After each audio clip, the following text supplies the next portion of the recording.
was a time for choosing, as Reagan put it, where there was a battle over amnesty, and some chose, like Senator Rubio, to stand with Barack Obama and Chuck Schumer and support a massive amnesty plan. Others chose to stand with Jeff Sessions and Steve King and the American people and secure the border. Hi, everyone. Welcome to The Hard Line. I'm Rick Blackwell in for Ed Berliner. Senators Ted Cruz and Marco Rubio have quite a bit in common. Aside from both being Republicans and members of the U.S. Senate, they're both the sons of Cuban immigrants, both 44 years old. Maybe the most important similarity, they both want to be president of the United States. Now, unfortunately for them, there can only be one commander-in-chief. It's critical that on such a national stage, the two senators try to separate themselves from one another on issues like surveillance and immigration. So at the last Republican debate of 2015, Senator Cruz attempted to link his colleague to Barack Obama when it comes to immigration. Rubio fighting back. He says Cruz supported a pathway to citizenship back in 2013. As far as Ted's record, I'm always puzzled by his attack on this issue. Ted, you support legalizing people who are in this country illegally. Ted Cruz supported a 500% increase in the number of H-1B visas, the guest workers that are allowed into this country, and Ted supports doubling the number of green cards. Rubio Cruz, Cruz Rubio, do you put a versus in the middle? Or is that the GOP ticket in 2016? Well, right now, the two are accusing the other of stretching the truth. Well, we get to the truth with our panel. He's a best-selling author, former federal prosecutor, and senior fellow at the National Review Institute, Andrew McCarthy, joined by the senior writer at the Weekly Standard, Mark Hemingway. Welcome to you both. Now, Mark, you actually examined the Cruz-Rubio debate in the Weekly Standard. Who is being more honest when it comes to the immigration debate?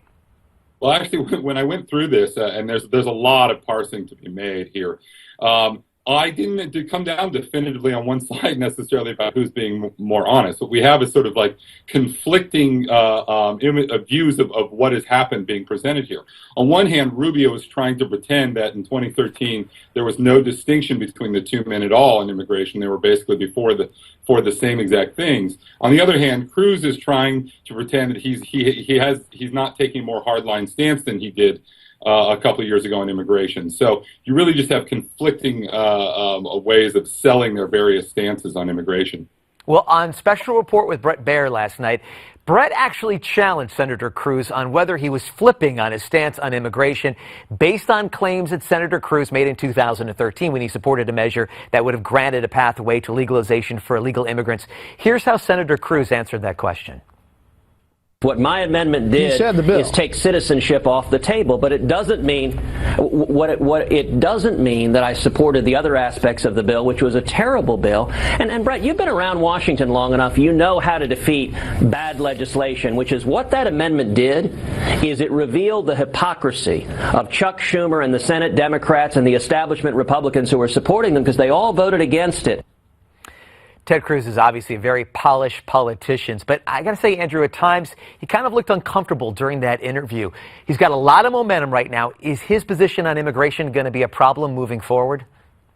Well, look, I think first, Mark is right, as he usually is, that this is, complicated set of facts. And for Cruz, it's really the first time that he's taking incoming, I think, from the media. So, if the glare of the lights seems like it's getting to him a little bit more than it has in the past, I'm sure that has something to do with it. The stakes are high. He's now in a sort of different echelon. But I think, Bret Baier is a very fine anchor, and I think he did a very good job the other night asking questions. What I miss from looking at that exchange is the framework within which Cruz was operating. That is to say, I don't think there's anything out there that indicates that Cruz would ever have proposed the legalization as, a piece of reform legislation. The context here is that the Gang of Eight proposal by Rubio was on the table, and he was reacting to it. Now, was he as aggressively against it in 2013, this idea of legalization, as he said he was on the other night during the debate? I think that's a fair question, but I think it needs to be asked within the context of, would he ever have proposed reform legislation that had legalization in it, had Rubio not proposed this massive thing that not only had legalization, but the conferral of citizenship, which would have essentially been like, registering 12 million new Democrats. Yeah, Mark, I want to go back to your column for a second, because you actually called Ted Cruz's answer, quote, downright Clintonian. Should he just come out and say, maybe I've evolved on the legalization issue? Or, he talks with just so much conviction. Can he really backtrack now? Well, that's a good question. I mean, part of the thing here is that Cruz's image is very much, bound up in being this super principled, true conservative guy. And the reality is that Ted Cruz hasn't come out with any sort of definitive statement that he opposed legalization until this week. And even then, that statement came from his campaign manager, so as to create some sort of daylight between him and legalization, because this is an issue that is, going to be very potent in a general election when you're running against a Democrat. So Cruz wants to create some sort of, daylight there. So, there have been a lot of people that have come out, Mike Lee and Senator Mike Lee and Senator Jeff Sessions, two of the guys that are most respected in terms of their integrity in the Senate, have basically come out and said, come out to writing to Cruz's defense on immigration and what was going on with the Gang of Eight deliberations. But at the same time, I don't see, even if Ted Cruz was always more hawkish on immigration than maybe his rhetoric implied at the time, there was still some sort of like strategic ambiguity going on in terms of his rhetoric, in terms of, whether he supported or rejected legalization for these immigrants. It's hard to pin Ted down on this, and for good reason. All right, you need to check out Andrew's latest column in the National Review. Why People Hate the Media was actually Tuesday's column. I won't take that personally. I'm talking about the other column, Cruz versus Rubio on surveillance. So these guys butted heads on immigration. Now they're going after each other on surveillance. And Andrew, you're a Ted Cruz supporter, but you were critical of Cruz's comments, especially when it came to the USA Freedom Act. Talk about that. Well, look, I support Cruz because the array of candidates, he's the one I agree with on the most things, and I think he'd be very effective in the White House. But, I don't agree with him on everything, just like I don't agree with anybody except Mark on everything. And look, I think, as I said in the column, that this argument they're having over surveillance is really over an empty bag. I'm a big supporter of the surveillance program, but it was inadequate as it was. It only captured about 30% of the phone traffic, notwithstanding all the stuff that was out there about how, everybody was being subjected to domestic spying. At the same time, so I think Rubio is way overstating the usefulness of the program.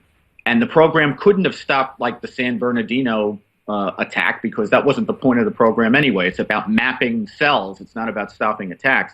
But I don't think it's right for Cruz to say that the USA Freedom Act strengthens the ability to go after terrorists, because what the USA Freedom Act allows, everything you could do under the USA Freedom Act, you could already do under the system, under the old Patriot Act provision. So, I understand what he's saying. He's saying, look, we're now looking at the whole world of telecommunications, and we can search them with these search terms.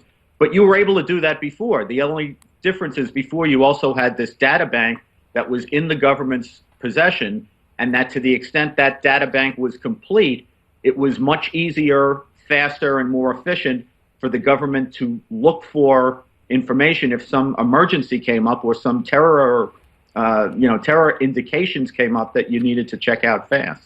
Mark, I kind of felt like this whole issue set Chris Christie with a ball on the tee, and he hit it out of the park when he was talking about, this is why, and he laid claim to his executive experience and talking about, a couple of U.S. senators, and talking about how we sometimes get into the weeds and we argue about, some of the specifics and semantics of these issues. What did you think of that Christie moment right there? And at some point, is just this maybe too nuanced for the American public? Well, I don't know. I think people intuitively grasped for 7 years of Barack Obama the idea of electing another junior senator to the president is maybe something we ought to be, wary about. I think people intuitively grasp that. Now, having said that, this is going to be a very critical election because this is going to be a foreign policy election. So if you're a junior senator there, you're going to have to sort of overcome that natural disadvantage. People wondering whether or not you're up to the task. Now, certainly Rubio, you may not agree with his philosophical approach to foreign policy, and I refer you to Andy for all the details of the discussions of the technical wiretap programs and other things like that.